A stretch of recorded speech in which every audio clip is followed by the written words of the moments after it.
Welcome to another episode of the Man Lucrative Podcast. I am your host, the one, the only Magneto 7 in the building. I'm here. Grammy winning Magneto 7, platinum selling Magneto 7, diamond selling Magneto 7.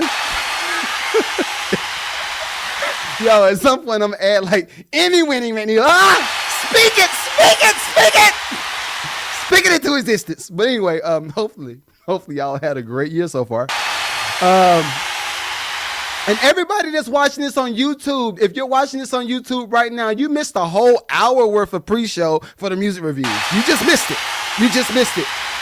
I want to also let y'all know, so if you're watching this on YouTube on playback, the pre-show is primarily for my Lucrative community members. I'm going to let y'all know off the rip. It's primarily for Lucrative community members so I can not only listen to the music, but give them feedback on how they can like advance their career, and then I can walk them through things day to day, month to month, master classes. We're doing all of that on Patreon, so make sure you come through. All my free members, if I get a chance to get to y'all, then I'm gonna get to y'all. But Lucrative producers, Lucrative execs, they get the first perks. They get the perks. So hopefully y'all had a great week. My week has been phenomenal. I think it's funny, and I wanted to start today's show by just talking about, this show is brought to you by Safe Tire Auto. Listen, if you need some brakes, you need some tune-ups, you need some tires, go over to Safe Tire Auto. Tell them Magneto 7 sent you from the Mad Look at the Podcast. Huh? Don't bite the hand that pays you. All right. Listen, folks be forgetting, like this podcast, y'all watch it for free, but I got to pay for this stuff. I got to pay for all of this. But anyway. Tell the truth. Listen, I don't know how to lie to folk. I used to know how to lie real good. I don't know how to do it no more, though. I don't know how to do it no more. But anyway. So this is episode 221. This episode, I wanted to start with something I thought that was pretty funny. So in Atlanta, that's where I live. I live in Atlanta. In Atlanta, the monks they just currently left Atlanta, and now the monks are in South Carolina, right? And I didn't shoot a show in between then and now, so I got time to talk about it. But I think it's terrible. All of my black folk, I'm going to do it. All of my black folk, y'all need to stop it. Let these monks walk by themselves. I saw one of the mayors down here in Atlanta trying to walk beside the monks, and then she was like this. I said, if you don't take your get your way back to the house.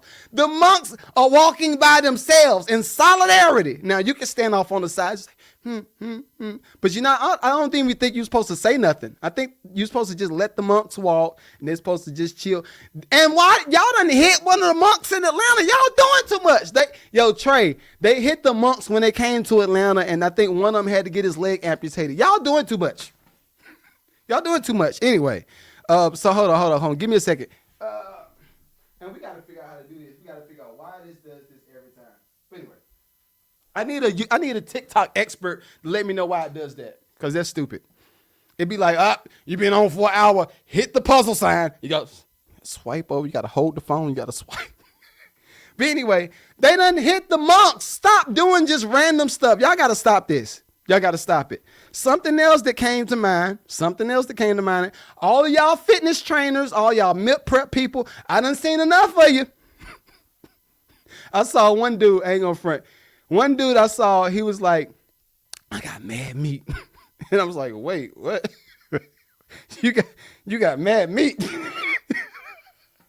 See, Matt, what you need to do, I saw you in your story. You're trying to cut some weight, and I applaud you, brother. But you need more meat in you. And I was like, wait. Did this Negro say I need more meat in me? What are you talking about? Protein. All right, say protein. We have just had Diddy, and we have just had Lil Rock. What's the dude named Little something? He just finished talking about how Diddy did the diddler on him, and he woke up sore. I didn't get a chance to talk about that either. Maybe it was good I didn't get a chance to do a podcast between then and now. Maybe that's a good thing, because it's so much to talk about. But we got to get to the business first. Anyway,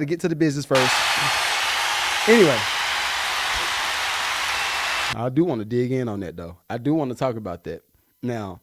Because, okay, all right. I'm going to talk about it, and then we go to Netflix, because we got to talk about Netflix. We got to talk about the money and the exchanges of the money and all that stuff. So when it comes to the Diddy stuff, right? This is my stance. And I think I came on the pod one time and I was like, all right, maybe I was wrong. I was like, maybe I was wrong, man. That's his name. Hold up. Shouts out to Bright. Bright the future. Bright the MC said his name is Rod. And then it said, yeah, little Leroy. Leroy, look at you, boy. Glistening. Yeah, daddy. Stop it. Daddy, you're nasty. You're a nasty boy. You're doing too much. Yeah, boy, little Rod, little Roscoe, little Leroy. I said, yo, Puff is wild. But anyway, when it came to the Diddy Doc and 50, I think they're the same type of person. When they smell blood in the water, they aim to stomp on your neck until you're not breathing no more. That's Puff and 50, right? Puff just does it in a slick way. He does it with all business. 50 is going to do it with business and literally. He will say, it's over. It's over. CC Band says, you doing music reviews? I did. So, okay, cool. So this is something else for everybody that's watching this on playback, especially if you're watching this on YouTube and you're not a part of my community, go ahead and join. I'm doing music reviews.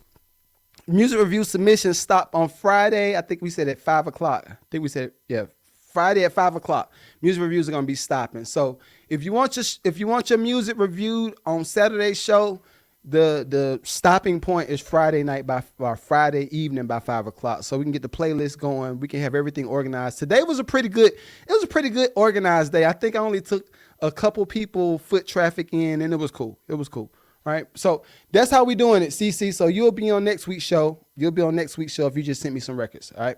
Cool. You'll be on next week's show. All right. So anyway, let's get to the money. There's a lot of changes in our industry. Shouts out to Ian Schwartzman from the Joe Budden podcast. He shed a lot of light on the podcast industry, and the way he views things is the way I view things consistently. Right. And I'm not in my motivational part of the show. I normally try to motivate y'all to do something at the end of the show, which we'll probably still talk. We'll still talk at the end of the show. But I think we have to move in our industry based off of what the industry is doing and based off of how the industry is moving. Right now, current day, Netflix is worth $376 billion. I want you, and when we start unpacking everything, then you're gonna start understanding. But right now, Netflix is worth $376 billion, right? If all of that money is up in the ecosystem, most musicians don't understand that billions, hundreds of billions of dollars is in a surplus. When these folk come and offer you $50,000 or these folk come and offer you $100,000, please trust that $100,000 is going to turn into at least $2-3 million. And if you're going to do that, then you may as well go ahead and do it by yourself, right? So we're going to start talking about this today. I think this is a cool. It's good to know. It's good to know. So this is going to be more so about Warner Brother Discovery and Netflix trying to purchase them. Something else. I think. Let me see. We're gonna go to the main stage. But if you look at Warner Brother Discovery, and then you also look at how Netflix has been moving, let's just call a spade a spade. These folk are in the race to monopolize. That's what they're trying to do. They're not here to play with y'all. They're not here to be cool with y'all. They are here to monopolize and make some waves. And now this is when it comes to. Hold up, let me see. Can I add it? When it comes to how we producers move, I don't think that is necessarily a bad thing. I don't think it's a bad thing. You just got to know how to maneuver in this space. You got to know how to maneuver in this space. But we're going to talk about the Warner Brother Netflix deal first. Then we're going to talk about Netflix and the deals that they're doing with artists, right? David Faber, who joins us once again with a special guest. David. Thanks, Becky. Yeah, we're running it again. Of course, Sam DiPiazza is the chairman of Warner Brothers. He joined me on the first time we got a 14D9 from the company explaining its thinking as to why it was sticking with the Netflix deal. You joined me again, and I very much appreciate it. Thank you, Sam. Yeah, thank you for having us. All right, let's get into it. What this time, Paramount addressed a lot of what you and I discussed the last time you were sitting here, namely the lack of a personal guarantee from Larry Ellison. but you seem to have, at least in their opinion, come up with any number of other objections. What at the heart of them is the case here that you're making as to why you continue to reject Paramount's offer? Well, again, thank you for having us here. Let's start with the fact that we have a signed merger agreement with Netflix. It's a compelling value, a clear path to closing, and protections for our shareholders if something stops the close, whatever that might be. Yes, Larry Ellison stepped up to the table, and the board recognizes what he did. And that was a major change in their position. Now, Larry Ellison is with Paramount and Skydance, right? Paramount Pictures, like that's that company. But you asked me the question when we were together before. What if Larry Ellison guarantees the debt, increases his price, what are you going to do? Well, and I think I answered the question this way. The equity was critically important, but there were other matters, not just the break fee, the $2.8 billion that we're going to incur, but the operating opportunities, the refinancings that we have to do. There were significant other issues that we were going to have to deal with. And ultimately, he didn't raise the price. Okay, so look, let me put some things in framework for y'all so y'all can kind of understand what's going on. Right now, y'all know last year, I ain't gonna front. It's been so gangster how everything has been moving. So y'all saw the headlines last year where they said Netflix is currently about to purchase Warner Brothers. Everyone said, "Oh, they hit everybody on the chest. Right? Netflix is about to purchase Warner Brothers. Right?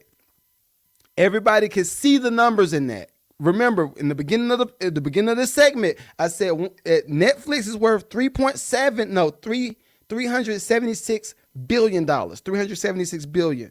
Warner Brothers is currently worth $7 billion. That's an easy purchase. That's not even a drop in the hat, right? Warner Brothers is currently worth $7 billion. Netflix has 376. Now, Larry Ellison and Paramount said, well, no, we want Warner Brothers. We want to put our head in it. We want it. Just give it to us. Give it to us. Right now, Paramount is only worth $12 billion. Think about that. Right now, Paramount is only worth $12 billion. So how the F you going to spend half of your whole net worth on the purchase of Warner Brothers? If I'm looking at this from a business perspective and I want to make some type of purchase like this, I'm going to look at all of the debt that comes along with these companies. Because think about this. We know everybody is on the hunt to figure out how to use AI and how to leverage themselves in that space. Whether they're trying to get artists to scan themselves into a system where we can make as many movies as we want to, or whether they're trying to get artists in the system to create songs and teach the AI how to do this, and then we can market it on the back end and say, well, yeah, we generate all of this from user content. Keep in mind, I'm giving you the game, how it works. User content. Anytime you see somebody says this was generated from user content, that means they stole it. Let's call a spade a spade. If they say this was generated from user content, they stole it. And this is why I got mad at Spotify last year. And this is why I get mad at all of y'all to be promoting y'all Spotify pages. Because I'm like, y'all don't even know y'all in slavery. Y'all are on Django Unchained. Whoosh, get over there, boy. Get him. Y'all are playing with the demon, right? This is why I say that. And this rollout came, golly, this is probably about 3 years ago now. I think I talked about this 3 years ago, something like that. About 3 years ago. But what's been happening in Spotify world, and this is for all of my non-literate, and I don't mean to say this like I'm not picking fun, but if you don't know certain things, ask better questions. If you don't know certain things, ask better questions, right? What was happening at Spotify, and this was probably around the Joe Budden podcast time and a little bit after that, what they started doing is subject matter and content was now generating other content. What that looks like is this. Let's say on this show, I'm talking about, let me pick, I see a balloon on the floor, all right?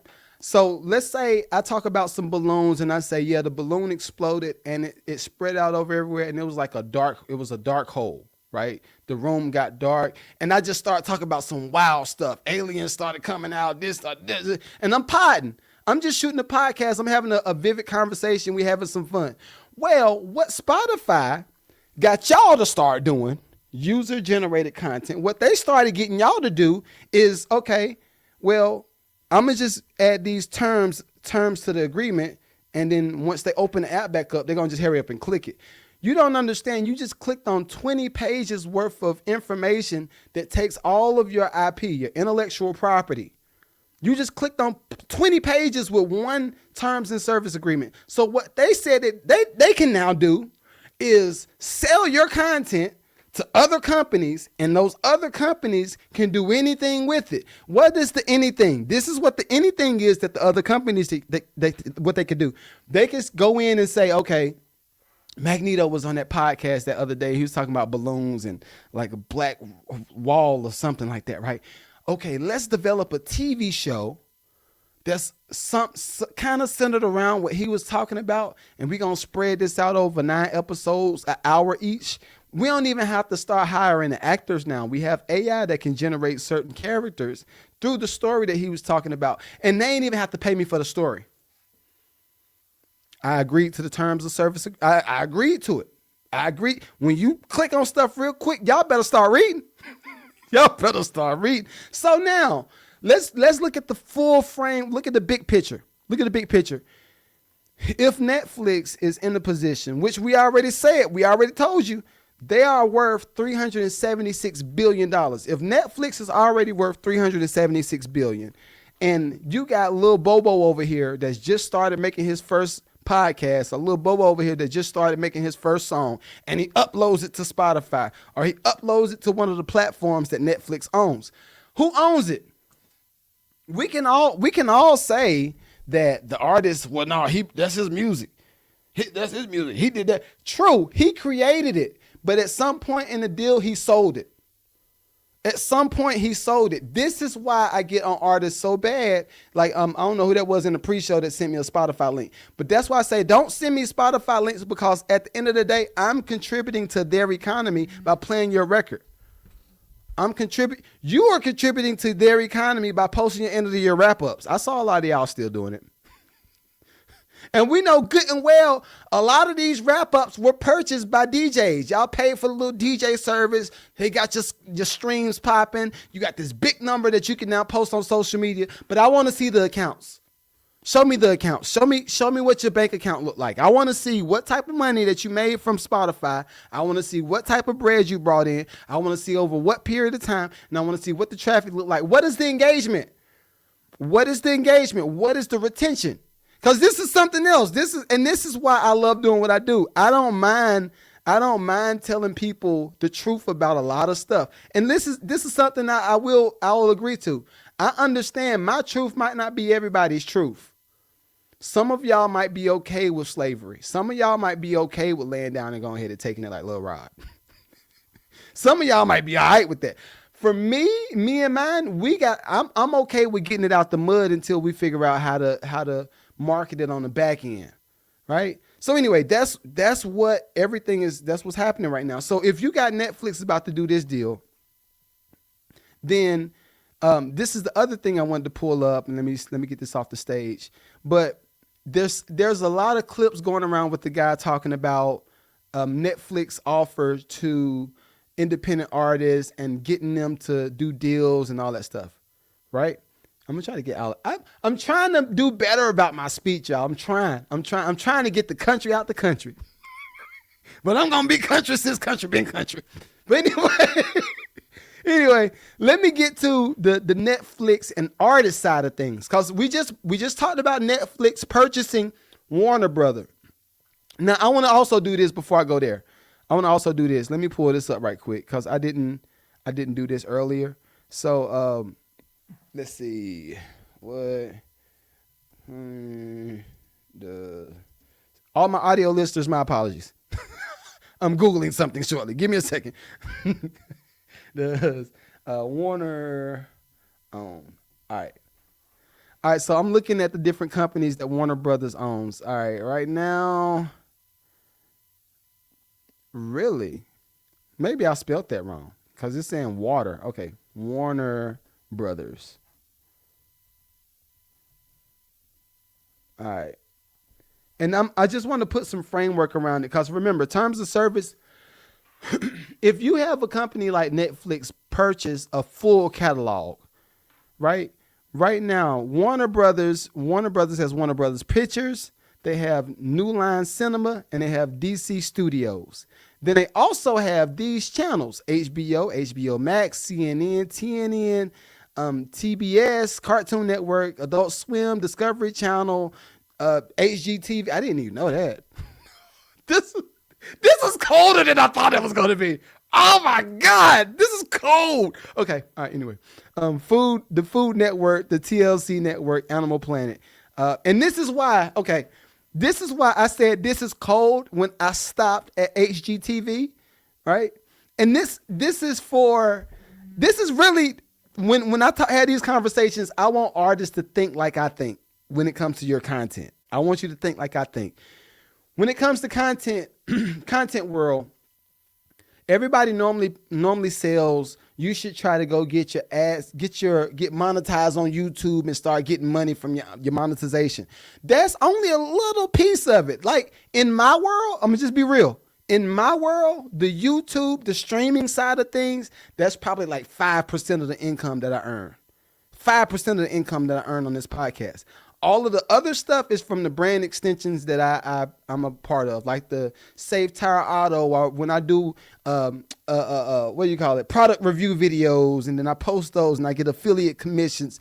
That's where the real money comes from. But when it comes to these type of networks, like we're talking about Warner Brothers. When it comes to those networks, think about how many beds and how many commercials are ran between all of that content.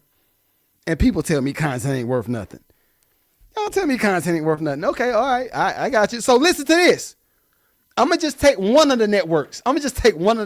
For example, because it's honestly a content loop that happens over and over and over that allows the big company that owns everything, it allows them to not only make their money back, but that's where they start to profit.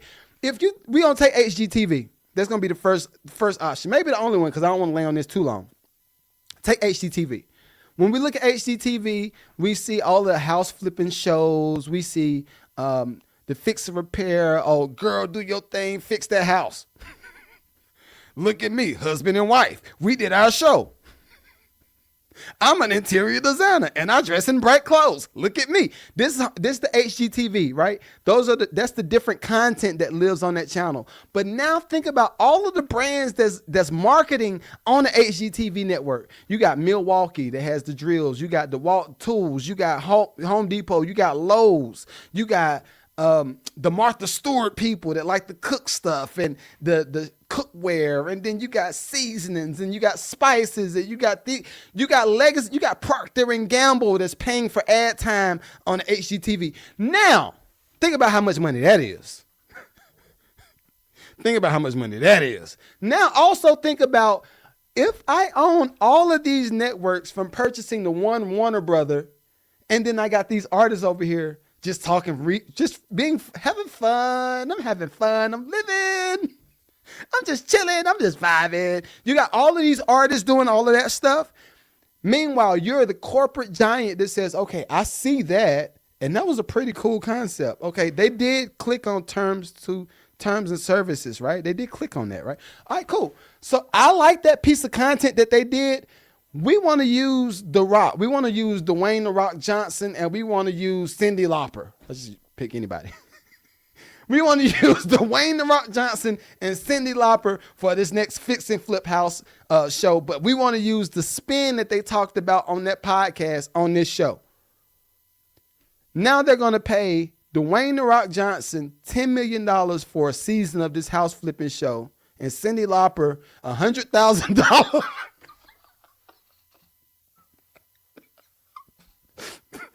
All right. They're gonna pay a 250. They're gonna pay a 250. They're gonna pay Cyndi Lauper $250,000 and Lorraine the Rock Johnson $10 million for this house flipping show that they can now own the IP for, and that they can now own the rights to run all of the ads and then get all of the ad money. That's what they're doing. That's why what I'm talking about is important. Now, when it comes to the independents, what I would like for everybody to start thinking about is, what is it that's in your space that you can start using on that level? What is it in your space that you can start using on that level? Because I think when it comes to content and when it comes to how people view content, we all could, including myself, we could all do a better job of looking under those seat cushions for the extra money that comes from content. We could all stand to do a little bit better with that. But I think it's time for us to start front loading the goal. We got to start front loading the goal. Let me read what Bright said. Following significance, user backlash, and we tried the controversial language. Okay, the company has clarified that it does not use. Oh, you talking about WeTransfer? Okay, you talking about WeTransfer? All right, cool. So this is the thing. I don't know that anybody has been keeping up with it. This is why everybody is in the rat race to keep their bills paid. Everybody's in the rat race to keep their bills paid. Pastor Savage says Warner Brother Turner. Yep, they own that too. So, and this is the cold thing is when you rock with somebody that has infrastructure, that infrastructure piece changes everything about what we do. The infrastructure piece changes everything about what we do. You look at I'm trying to think of who the smallest somebody is doing this on a small level. Oprah. And look, the funny thing is y'all are looking at me crazy because I said Oprah is doing this on a small level. Think about that. Y'all are going to look at me crazy because I said Oprah is doing this on a small level, right? Now, I'm going to tell you why. Let's just, I'm a numbers guy. I'm all numbers and no play.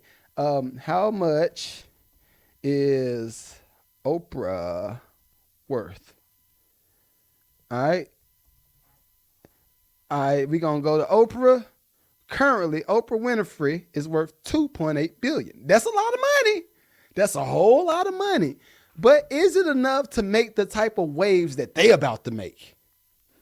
Okay, all right, let me do another one. Because, and these are people that I look up to, so it's no shade. I just want to put things into perspective. This is a big world. Net worth. We're going to see Tyler. Tyler's another one. Tyler, he been killing it. Tyler Perry Studio, he on the whole side of Atlanta. He own that joint. Tyler Perry, Tyler got so much money. He got all these cases. Everybody trying to sue him for filling on him. All right. Too far. All right. But right now, Tyler Perry is worth $1.4 billion. $1.4 billion. Now, let's go back to what I said earlier. If you were to look at Warner Brother itself, and they're about to get purchased. They're worth $7 billion. Netflix, $376 billion. Paramount, $12 billion. These are corporations, and they move different. When you own that much of something and that much IP, you can make some changes on a lot of stuff. I'm gonna give you one example, and nobody want to talk about it, and maybe I shouldn't talk about it either, but I'm gonna talk about it. When you own that much IP, and I see we got some people on Twitch. What up? I ain't never seen nobody on Twitch. Welcome, everybody on Twitch, everybody. But when you own that much IP and you have that much leverage, these are some small things that you could do. You could predict an election. You could predict who's going to win an election. You could predict what type of buildings get built in a certain city. You could predict the police department You can hire the police department, build the building for the police department, put all of the staff in there that you want to hire. You can do everything when you own that much of something. Right? So now when it comes to Netflix, that's when it's a little iffy, because if Netflix is doing this and they're already worth $376 billion, they swallow whole, pause, no Diddy and no Jakes. I love TD Jakes though. I love TD Jakes. We had some wild moments. Have you ever been swallowed? All right. There's been a lot going on. But when you have that much of something going on, the big bank take little bank. That's all this is. All right, now let's go to the artist. Now this is the cold part. I can't say this. I can say I was thinking that this was coming. I just didn't know it was going to come so soon. I didn't know this was going to come up so soon. So anyway, this is what's going on. Now I hear this is what's going on in YouTube world and more Netflix. Big bank take little bank. Let me add Buddy to the stage, and let's let him talk.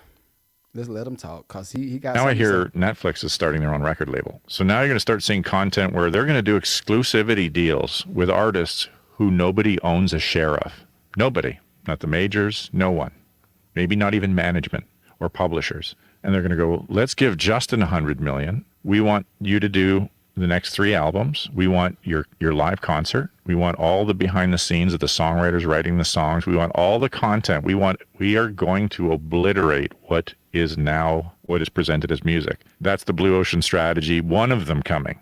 Now I hear Netflix is starting their own record. So think about that. All right. We just talked again. I'm not no conspiracy theorist. I'm just a person that believes in numbers and just reading the scope of what's going on. And let me see what Pastor Savage said first. Pastor Savage says, so here's the question. Everyone seems to have the same terms and conditions. Even StreamYard is about to use what's UGC? What's UGC without needing to pay? I don't even know what UGC. Break down for me what UGC is. I need to know what UGC is. Because this is, okay, now, and I don't want to sound morbid. I promise y'all, so try to hear me from different ears. I foresee in the very near future, y'all know how how the hedge fund companies keep saying we're going to be in a state where nobody owns anything and everybody's going to rent everything. I think that's going to exist in everything. In IP world, in real estate, in cars, everything, right? Now, I do feel like you can opt in or out of the system. I think that is possible. We're in a real life matrix. This is crazy. User generated content. Oh, okay. User generated content. So, yo, I don't think anybody's going to be safe. And I hate to say it like that. I think you're going to have to pick your poison no matter what it is. You're going to have to just pick your poison. Some of the people that's okay with getting diddied, you're going to have to just let them get their diddy done. What are you doing? Don't stick. I can get a little candid on these pods.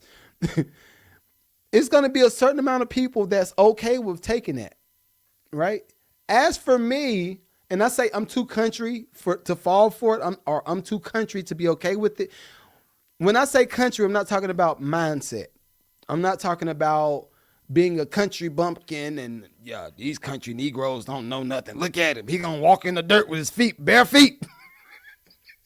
That's how I think New Yorkers be looking at us.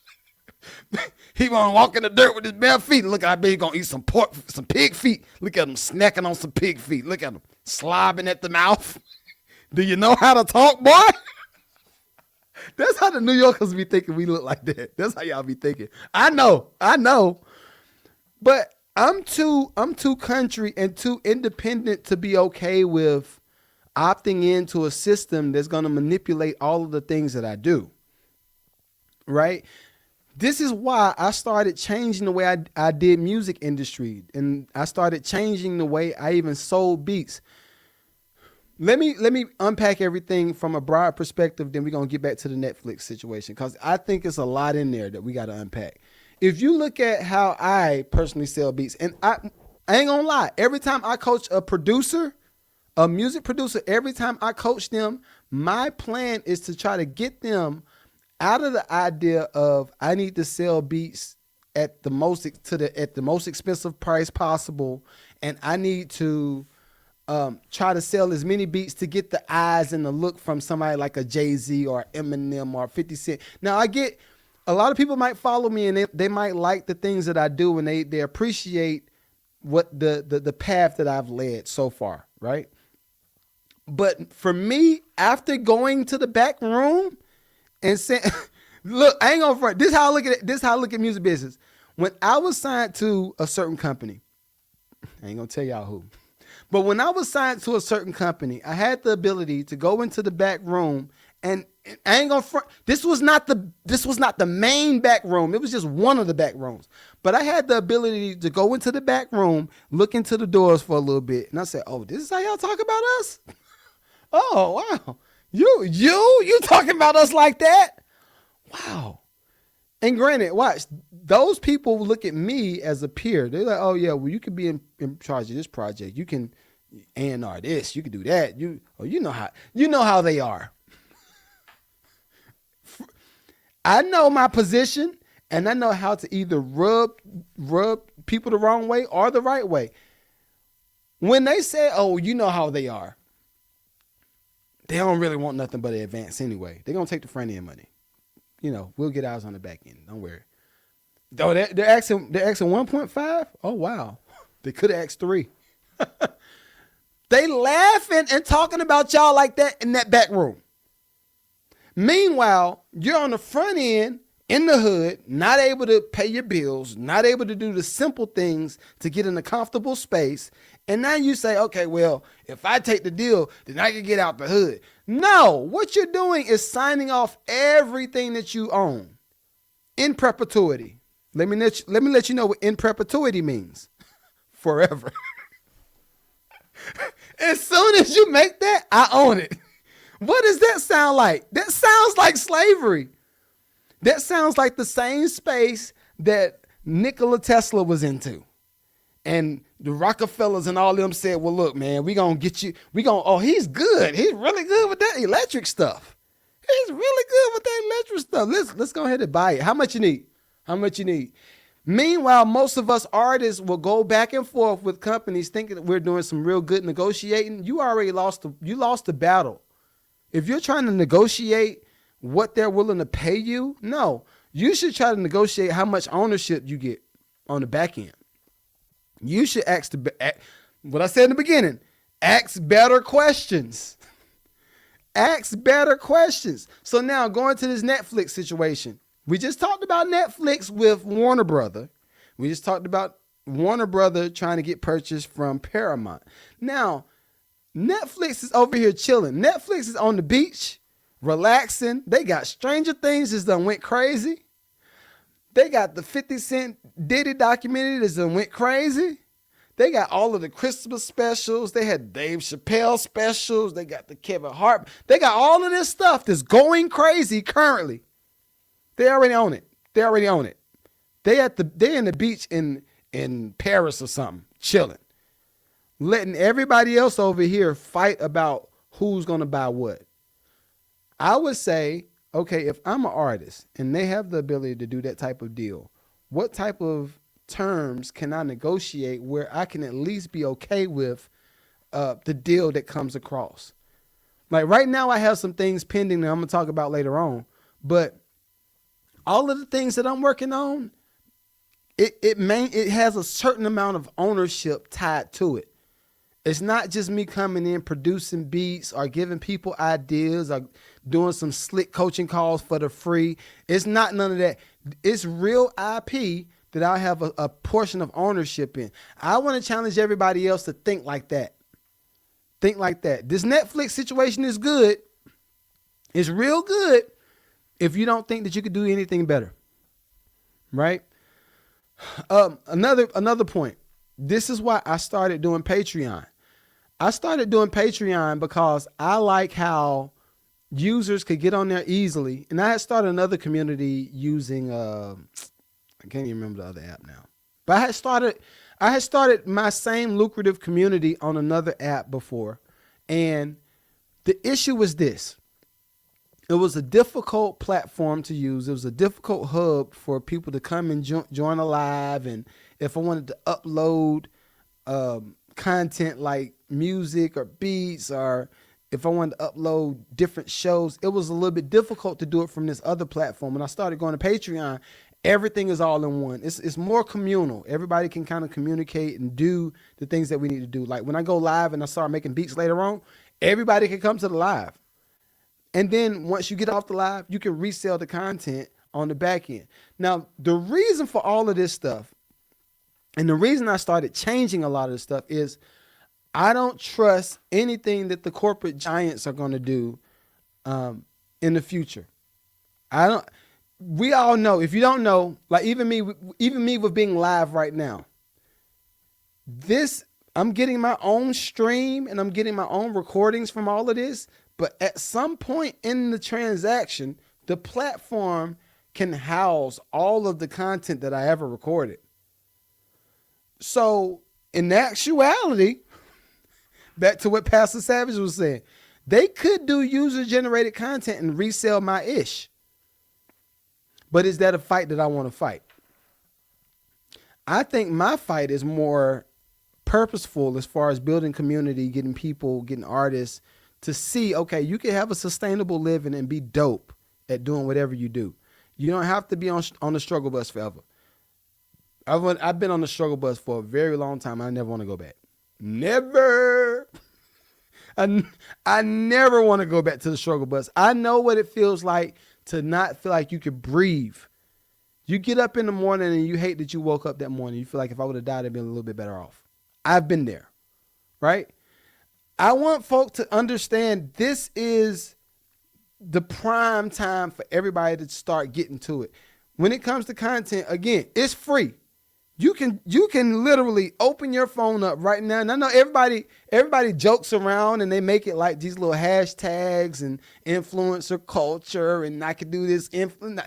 I'm talking about literally speaking. You could open your phone right now, create something dope and make money off of it. Ask me how I know. I got receipts. And this applies not only to podcasts. I think, let me do it like this. When people think of content, you normally think of content creators doing what I'm doing like right now with podcasts, singers and actors and the fun stuff, the dancers. We all think of content that way. I want you to reframe content. Content is way more accessible and is way more literal than we're taking it. If you think content, and Pastor Savage, I ain't trying to go preachy. I ain't trying to go preachy. But if you thinking content, the earliest points of content I could think of is Bible days. That's the earliest form of content. If it didn't exist, then we wouldn't have a Bible. If it didn't exist, then we wouldn't have all these other stories like the Epic of Gilgamesh and the medieval times and all. That's content. That is originally the content. That is the content. Think about how much stuff and how many different principles that we were able to pull from that type of content and use it to this day. I think about content like that, right? It is literally a track record of how you can get things done.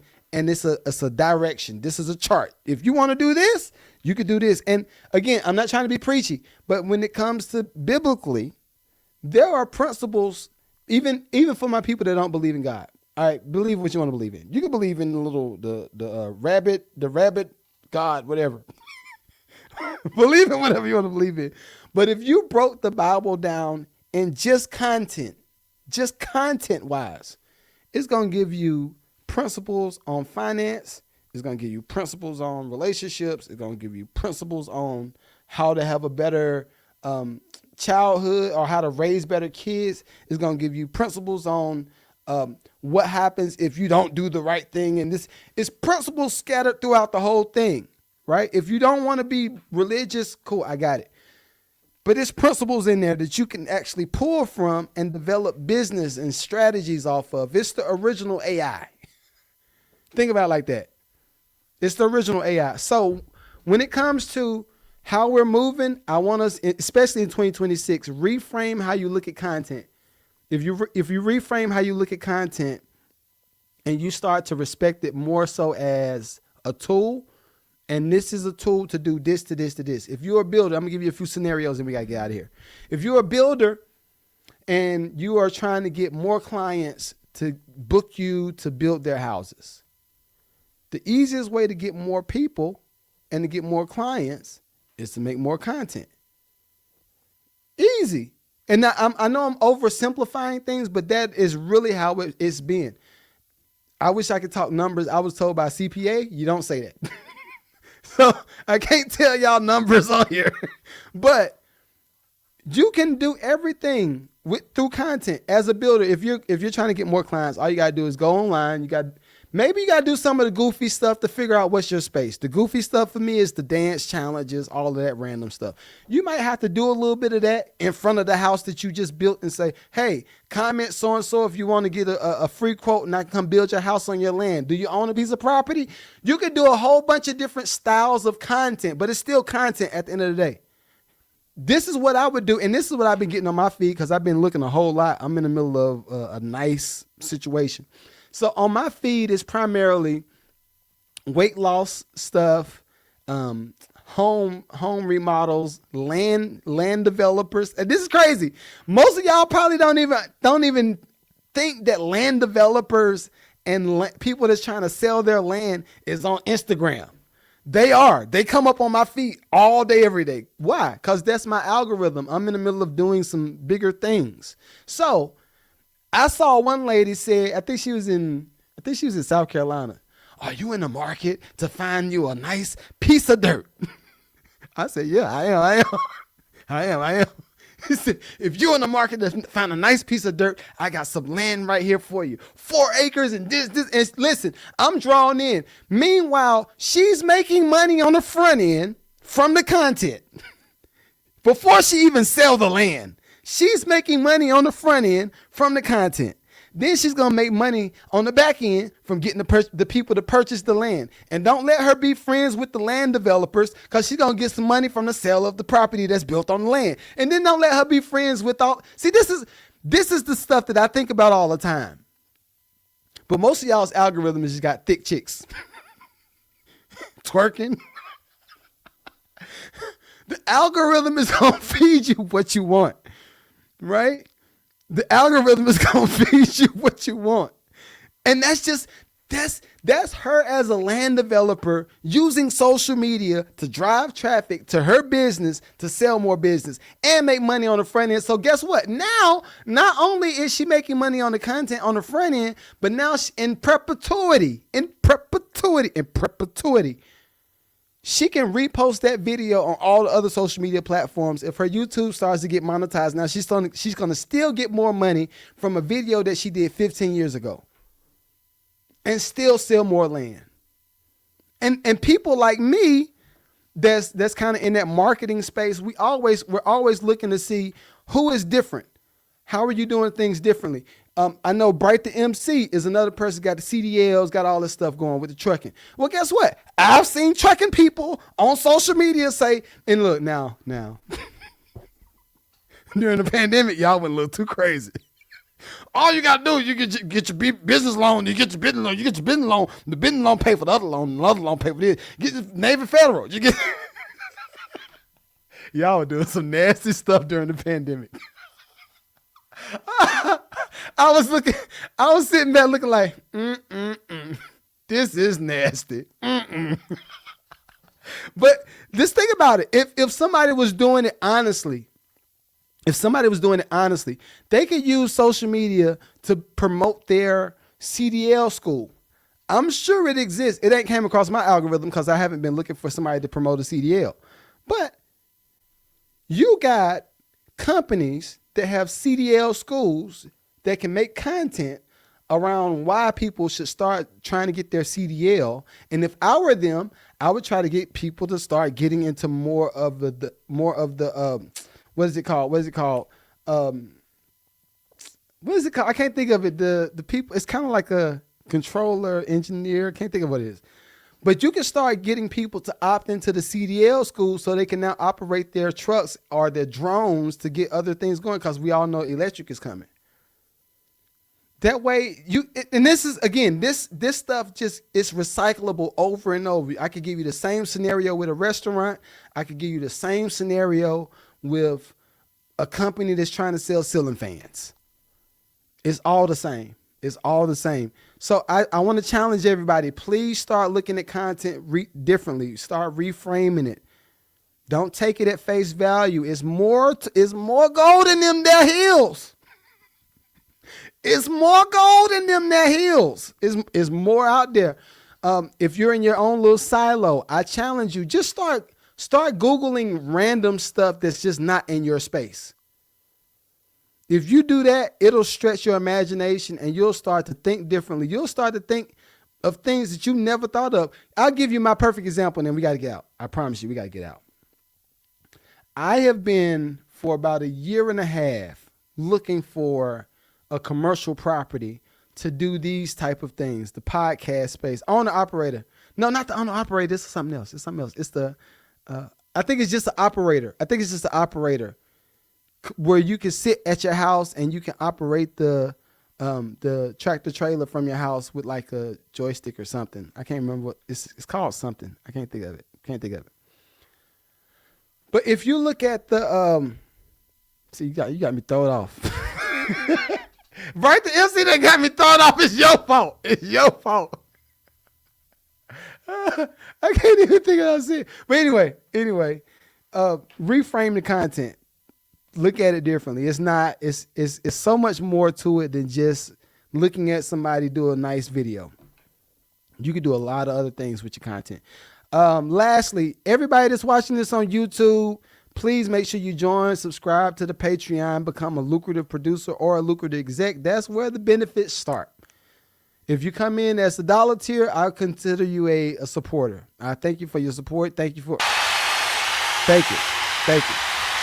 But when it comes to this real work, the business, the coaching calls, the music reviews, the discounts on the lucrative community events, the dang on lucrative music festival, some of the TV show stuff I'm working on. And when it comes to all of that, lucrative execs, lucrative producers, that's who's going to get all the work from the jump.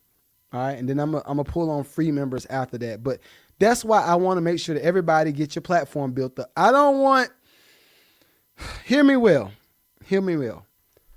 I don't want to get people in a position to be able to have a nice placement or get people in a position to get the look, whatever the look is for you. For me, the look is getting a hedge fund investor to come partner with me and say, well, look, Mag, I got 50 million for you. If we got 50 million, how many shows you got developed?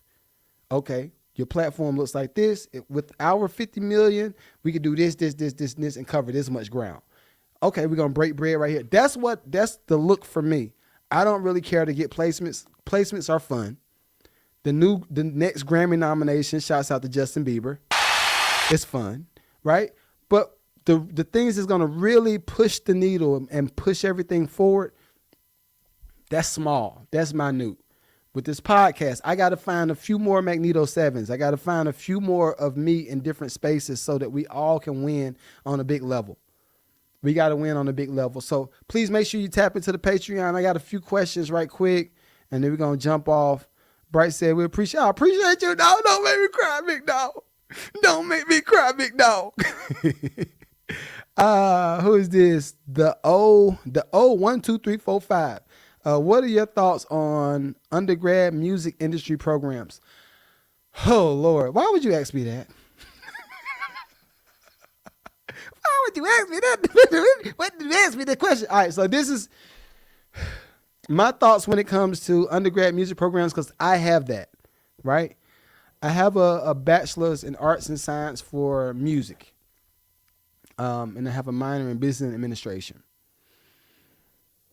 I think the average school system and the average program, they're behind everything that's going on in the industry, right? And I'm speaking from experience. I have the degree. I have a bachelor's in undergrad in arts and science with music. I got that. The thing that really pushed the needle forward for me was getting out in the field and going to do the work and rubbing shoulders with the people that knew how to make waves in the industry, music industry wise, right? So I'll say this, I think I told this story on IG or somewhere. But when I was in college, I think it was my sophomore year. But when I was in college, I took a semester and moved to LA. Right? When I was in LA, and I still got all of my paperwork and my studies and all that stuff. They sent it to me. But that one trip to LA and staying there for the time that I stayed there, I learned so much about how music business operated. And then when I went back to school, I was looking at this like, oh, y'all are teaching us a lot of things that's just behind, right? It's behind the mark. So what I started doing is I started developing programs myself. And this is recently, probably in the last 3 years, I started developing programs for different colleges to put me in there as a la carte. Because this is true story. Most colleges and most high schools and most advancement schools, they're only going to teach you the things that you need to know to work for somebody. True story. They're not going to teach you how to build stuff where you can now affect the industry and everybody can eat off of. They don't want you to be an owner.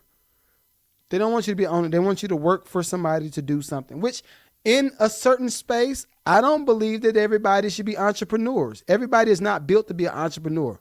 I'm with that.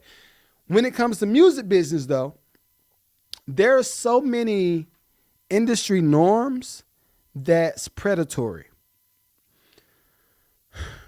Case in point, when we're talking about publishing deals, and I can break these down even more on another pod, but when we're talking about publishing deals, my first publishing deal was with EMI. EMI came in and they gave a little black boy from North Carolina. That's how I feel. We gonna go from New York and we gonna go down to North Carolina and get that little black boy in the Tar Heel State and gonna give him a couple $1,000, and have him sign off on this paper. This paper that I know he can't afford a lawyer to watch, to look at. This paper that I know once he signs this, I own the song that he just produced, that he took 3 years to produce. That paper, they get you to sign off on that. And they know you have limited information. And now they can utilize that over and over and over again. I'm just getting out of that deal. And we talking about what, 14 years later? 15 years later. Last year I got out of that one. I'm just getting out of that deal, right? What I learned, this is the cold part. What I learned about the publishing game, if you own your own publishing company, which I did, I just didn't know how to use it. Limited information.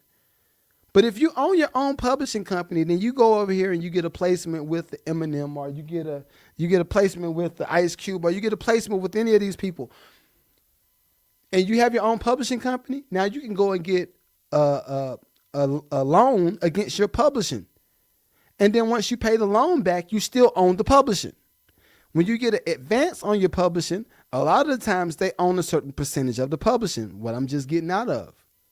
Right? So now you tell me which side of it would I land on when it comes to all my professors. This is no shade. I'm telling y'all again. Invite me to your school. I come talk to your school. I come talk to your classes. I do all of that.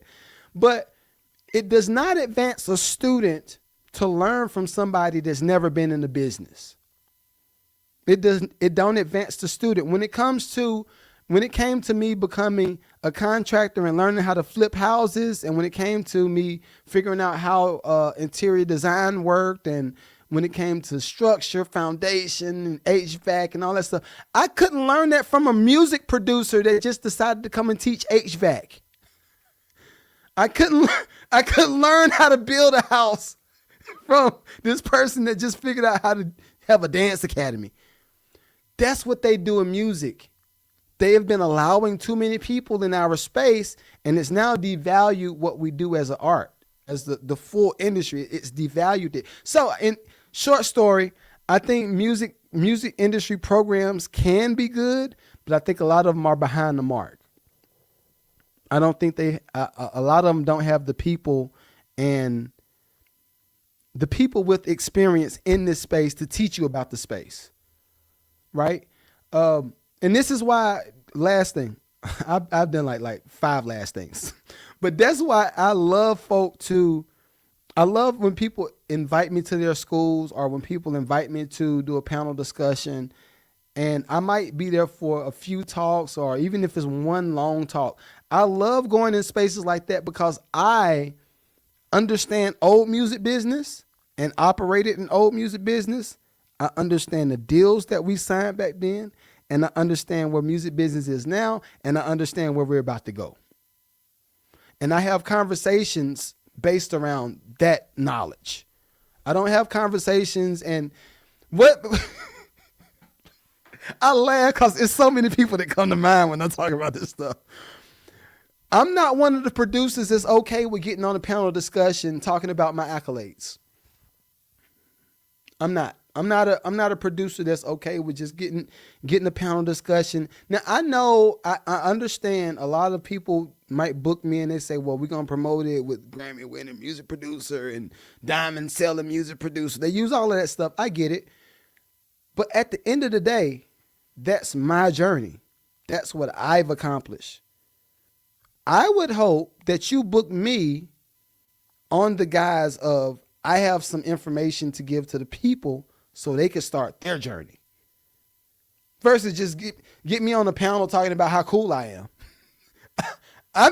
If you ask me, I've been him forever. I'm scared how long I've been him by looking at some of my old YouTube videos. I was like, yo, I've been doing this. Like, this is crazy. My voice is a little bit deeper. I smoked a few Black and Milds between then and there. But there's a lot that's changed between then and now. That's for me. What does your journey look like? Do you know what your journey is? Do you even know what your passion is? Okay, you don't know what that is? All right, cool. Let me help you. Come through. Right? So anyway, come through. That's my take. Hopefully y'all enjoyed today's show. I enjoyed bringing it to y'all. I'll be back later on with music reviews. Well, not music reviews. Cook up. I'll be back later on. Everybody on YouTube, subscribe. All right, I'm going to holler at y'all. Peace.